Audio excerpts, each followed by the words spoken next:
الحمدللہ رب العالمین الصلاۃ والسلام علیک یا سید المرسلین اما بعد فاعوذ باللہ من الشیطان الرجیم بسم اللہ الرحمن الرحیم۔ آج کا جو ہمارا ٹاپک ہے وہ ہے اتباع شیطان۔ یہ ٹاپک ہم نے مفتی اکمل صاحب کی بک قرب الہی سے ہم اس کو سٹارٹ کر رہے ہیں اور اس پہ چند باتیں کریں گے۔ اتباع شیطان، تو سب سے پہلے دیکھا جائے کہ اتباع شیطان کسے کہا جاتا ہے، تو شیطان کی پیروی کرنا ہے، شیطان کو فالو کرنا، یہ اتباع شیطان ہے۔ اور اللہ تعالیٰ کا قرب حاصل کرنے میں یہ ایک بہت بڑی رکاوٹ سمجھی جاتی ہے۔ تو جب ہمیں سب سے پہلے تو یہ جاننا ہوگا کہ شیطان کا کیا بیک گراؤنڈ تھا، اس کی کیا معرفت تھی، اس کے بعد پھر ہم اس کے وار سے اور اس کے طریقوں سے بچ سکیں گے کہ شیطان کس طریقے سے وار کرتا ہے اور کس طریقے سے ہمیں اس سے محفوظ رہنا چاہیے۔ تو سب سے پہلے ہم یہ دیکھتے ہیں کہ شیطان جو ہے اس نے کیا کیا تھا اور شیطان کو کیوں، اس کا کیا بیک گراؤنڈ تھا۔ تو ویسے تو سب کو پتہ ہی ہے، تو ایک ریکال کر لیتے ہیں۔ اب جیسے کہ شیطان جو ہے اس نے حضرت آدم علیہ السلام کو سجدہ کرنے سے انکار کر دیا تھا اور اللہ تعالیٰ نے اس کو جو ہے اپنے بارگاہ سے نکال دیا تھا۔ اور دیکھا جائے کہ شیطان نے جو ہے ایک بہت عبادت گزار، ایک بہت متقی پرہیزگار، اللہ تعالیٰ کی توحید کو ماننے والا، تو بہت شیطان جو ہے عبادت گزار تھا، لیکن صرف ایک سجدہ نہ کرنے کی وجہ سے، جو سجدہ تعظیمی تھا جو حضرت آدم علیہ السلام کو کرنا تھا، نہ کرنے کی وجہ سے وہ جو ہے اللہ تعالیٰ نے اس کو اپنے بارگاہ سے نکال دیا اور وہ ہمیشہ کے لیے لعنتی ملعون ہو گیا اور جہنمی ہو گیا۔ تو ہمیں یہاں یہ پوائنٹ بہت ضروری ہے سمجھنے کے لیے کہ اپنا احتساب کریں، سیلف اکاؤنٹیبلٹی ہونی چاہیے کہ آج کے دور میں ہم کیا کر رہے ہیں، کہ کیا ہم رشوت لیتے ہیں، ہم چوری کرتے ہیں۔ اس نے کوئی بہت بڑا، اگر بظاہر دیکھا جائے کوئی بہت بڑا گناہ جو ہے، اگر ہم اپنے لحاظ سے سوچیں تو نہیں کیا، کہ مطلب شیطان نے صرف اللہ تعالیٰ کا حکم ماننے سے انکار کیا۔ جیسے ہم بظاہر، ویسے تو اللہ تعالیٰ کی نافرمانی کی بہت بڑا گناہ ہے، لیکن سمجھانے کے لیے میں بتا رہا ہوں کہ اس نے اللہ تعالیٰ کا ایک حکم ماننے سے انکار کیا تھا، اور وہ بھی اس لیے کہ وہ جو ہے آگ سے بنا تھا اور جو ہے حضرت آدم علیہ السلام مٹی سے بنے تھے۔ تو معاذ اللہ اس نے جو ہے حضرت آدم علیہ السلام سے اپنے آپ کو بڑا جانا، اور معاذ اللہ اس میں یہ تکبر تھا جس وجہ سے جو ہے اس نے سجدہ نہیں کیا۔ تو اگر ہمیں اپنا خود احتساب کرنا چاہیے کہ ہمارے دل میں ہمارے اندر کتنا تکبر ہے، تو یہ بہت ضروری ہے، سیلف اکاؤنٹیبلٹی ہونی چاہیے۔ ہم رشوت لیتے ہیں، چوری کرتے ہیں، قتل کرتے ہیں، زنا کرتے ہیں، تو کیا اللہ تعالیٰ کا ہم اتباع کر رہے ہیں یا شیطان کی اتباع کر رہے ہیں؟ تو یہ چیزیں اگر ہم اپنے دل سے پوچھیں، اپنے قلب میں نظر ڈالیں گے، تو پتہ ہمیں بہت آسانی سے ایک عام بندے کو بھی سمجھ میں آ جائے گا ہم کس کی پیروی کر رہے ہیں۔ دوسرا، یہاں سے جب ہم قرآن میں اللہ تعالیٰ نے ارشاد فرمایا ہے، جس کا ترجمہ یہ ہے کہ اللہ تعالیٰ نے شیطان سے فرمایا تو جنت سے نکل جا،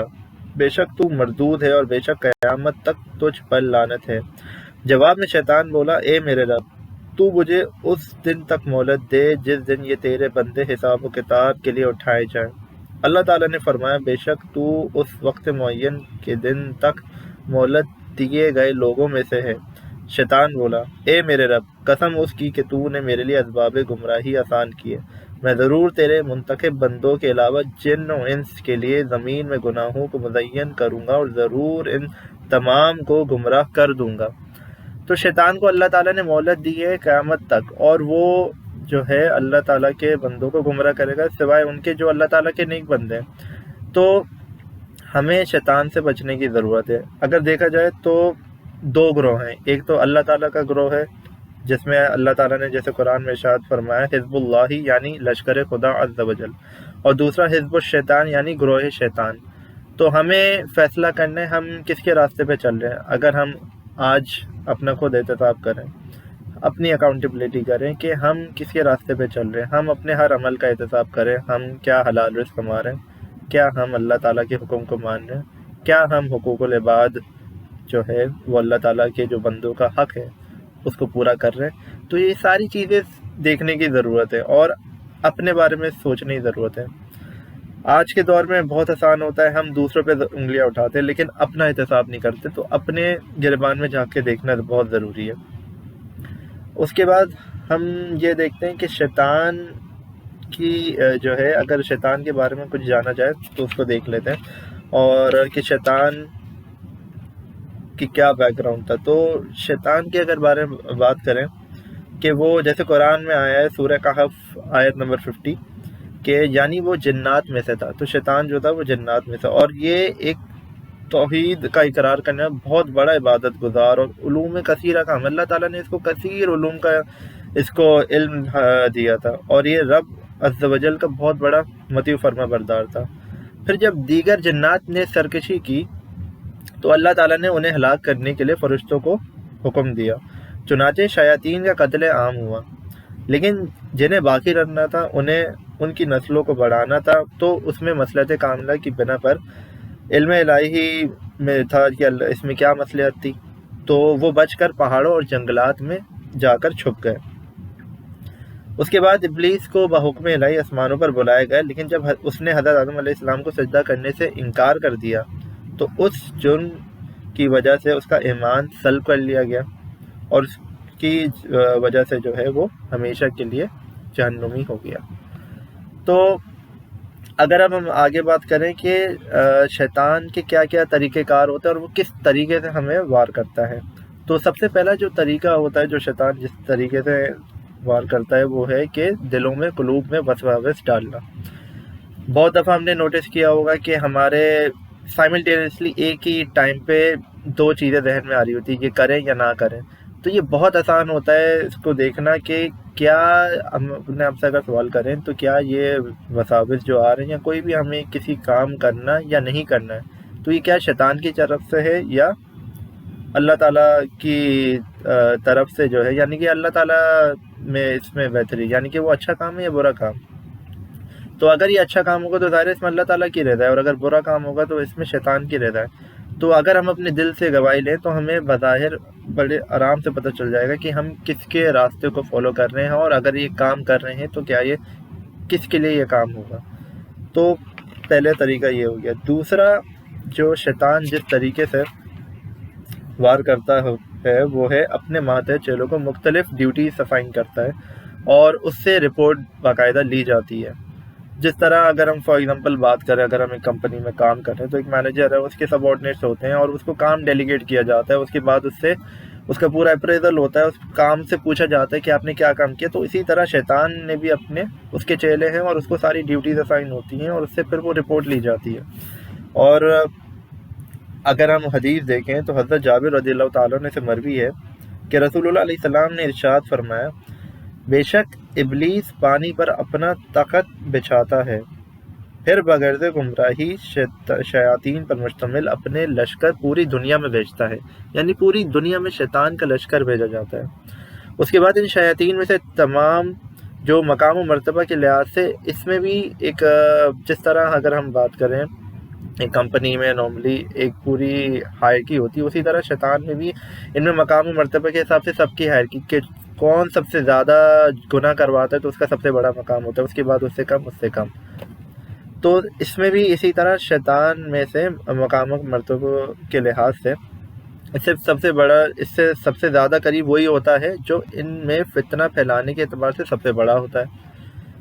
پھر جب وہ کام ختم کر کے واپس آتے تو ان میں سے ایک آ کر کہتا ہے، میں نے یہ کیا ہے، تو ابلیس کہتا ہے، ما صنعت شیئا، یعنی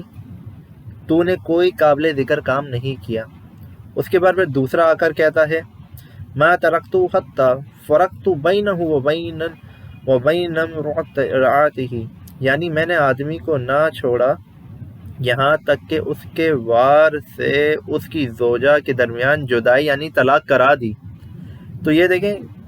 اس کے بعد یہ سن کر ابلیس جو ہے وہ خوش ہوتے، اسے قریب کر کے اپنے سینے سے لگا لیتے اور کہتا ہے، نعم انت، یعنی تو کیا ہی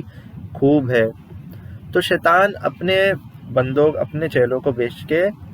اس طرح کام کرواتا ہے، اور اس طرح ہمارے معاملات اگر ہم غور کریں ہماری زندگی میں اپنے لائف میں بہت سے ایسے موقع آتے ہیں کہ لوگوں میں لڑائی جھگڑا ہوتا ہے، ماں باپ سے نافرمانی کرتے ہیں، میاں بیوی میں لڑائی جھگڑا ہوتا ہے،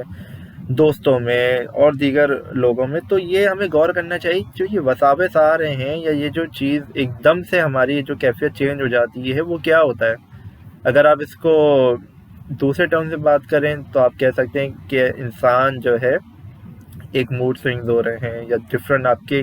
ایک بندے کا موڈ بدل گیا، پیچھے سے بیک گراؤنڈ ایسے حالات ایسے بن جاتے ہیں جس وجہ سے انسان اس طرح کے کام کرتا ہے کہ ایک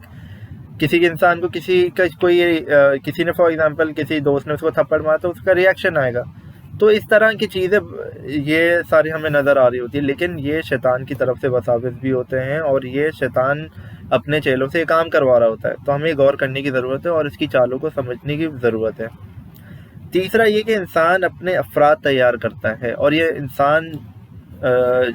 شیطان اپنے انسان جو ہے وہ اپنے افراد کس طرح تیار کرتا ہے کہ اس میں اگر ہم دیکھیں سوشل میڈیا پہ اگر کوئی فحش ویڈیوز بنا رہا ہے اور اس کو اپلوڈ کر دیتا ہے تو وہ اس کے لیے گناہ جاریہ ہے. اس سے 10 لوگ آگے 1000 لوگ آگے دیکھیں گے اور وہ گناہ جاریہ ہوگا. تو یہ ہمیں دیکھنے کی ضرورت ہے کہ ہم کیا کام کر رہے ہیں. کیا ہم جھوٹ تو عام نہیں کر رہے؟ کیا ہم سوشل میڈیا پہ ایسا کوئی کام تو نہیں کر رہے؟ کیا ہم فتنہ تو نہیں پھیلا رہے؟ تو اس سے ہمیں یہ پتہ چلے گا کہ ہم شیطان کا کام کر رہے ہیں یا اللہ تعالیٰ کا کام کر رہے ہیں. اور آخری بات جو اس کا آخری جو وار ہوتا ہے وہ چھو کر پاگل بنا دینا ہوتا ہے. تو یہ 4 چیزیں ہو گئی. تو اگر خلاصہ کلام یہ ہوا کہ آج کی ویڈیو میں ہم نے یہ جانا کہ شیطان کے تھوڑے بیک گراؤنڈ کے بارے میں بات کی، شیطان کیا ہوتا ہے اور شیطان کس کس طریقے سے وار کرتا ہے، اور سب سے بڑی بات کہ ہم شیطان کو جاننے کے بعد اپنا احتساب کریں کہ ہمیں کس طرح اس سے بچنا ہے اور کس طرح ہم جو ہے اپنے غلط کام کر رہے ہیں اور ہمیں اپنے آپ کی اصلاح کرنی ہے. اور الٹیمیٹلی ہماری جو آبجیکٹیو ہے اور اس ویڈیو کا مقصد بھی یہ ہے کہ ہم اپنے آپ کی اصلاح کریں، کہ ہم اپنے آپ کو صحیح کریں تاکہ ہماری جنت میں اللہ تعالیٰ جو ہے ہمیں جنت میں ہم جا سکیں اور اللہ تعالیٰ کی اور اس کے رسول صلی اللہ علیہ وسلم کی رضا حاصل کر سکیں. وآخر دعوانا والحمد للہ رب العالمین.